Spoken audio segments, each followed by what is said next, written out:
आज world day of war ऑर्फेन्स है। हर साल 6 जनवरी को इसे मनाया जाता है। इस दिन को पूरी दुनिया में युद्ध अनाथों की दुर्दशा के बारे में जागरूकता पैदा करने और उनके सामने आने वाली दर्दनाक स्थितियों के समाधान के उद्देश्य को लेकर मनाते हैं। यह दिन एक बड़ा महत्व रखता है। इसका उद्देश्य कमजोर समूह की दुर्दशा के बारे में जागरूकता बढ़ाना है। विश्व युद्ध अनाथ दिवस की शुरुआत एक फ्रांसीसी संगठन SOS एनफेट्स एंड डिट्रेस की ओर से की गई थी। कई देश जो युद्ध क्षेत्र बन गए हैं, वहां के नागरिक बिना किसी विकल्प के युद्ध के कष्टों का सामना करते हैं। जिन उपेक्षित बच्चों को बिना परिवारों के छोड़ दिया जाता है, वे युद्ध पीड़ितों में से एक होते हैं और सबसे अधिक कठिनाइयों का सामना करते हैं। उनकी देखभाल करने वाला कोई नहीं होता।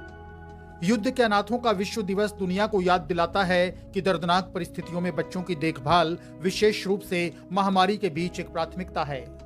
माता पिता से क्रॉस फायर या स्ट्रेंज में पकड़े गए बच्चों को युद्ध के मानसिक घावों को फिर से शुरू करने, स्कूलों और सामान्य जीवन को ठीक करने में मदद करने के लिए अत्यधिक सार संभाल की जरूरत होती है। आज के इस दिन का उद्देश्य जागरूकता फैलाने और युद्ध के अनाथ या संघर्ष में बच्चों द्वारा सामना किए गए संकटों को दूर करना है।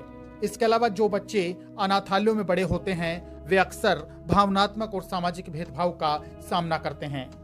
यूनिसेफ का अनुमान है कि पूर्वोत्तर में करीब 9 लाख बच्चे ऐसे हैं जिनमें से सभी शिक्षा, भोजन, आश्रय या सीधे चोट की कमी के चलते युद्ध से गंभीर रूप से प्रभावित हुए। साल 2015 में वैश्विक स्तर पर करीब 140 मिलियन अनाथ थे। इसमें एशिया में 61 मिलियन, अफ्रीका में 52 मिलियन, लैटिन अमेरिका में और कैरेबियन में 10 मिलियन और पूर्वी यूरोप और मध्य एशिया में 7.3 मिलियन शामिल थे। 18वीं, 19वीं और 20वीं सदी की शुरुआत के युद्धों में करीब आधे पीड़ित नागरिक थे।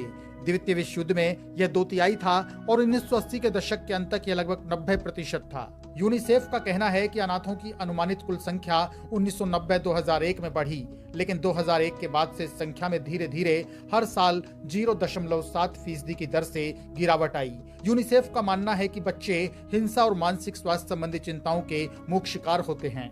युद्ध, जातीय संघर्ष और संसाधनों की लड़ाई से उपजे संघर्ष के बीच लाखों बच्चे बड़े हुए। संघर्ष की स्थिति में कई बच्चे यौन शोषण का सामना करते हैं। विश्व युद्ध अनाथ दिवस पर यह समय आ गया है कि हम खुद को याद दिलाएं कि हर बच्चे की देखभाल की जानी चाहिए।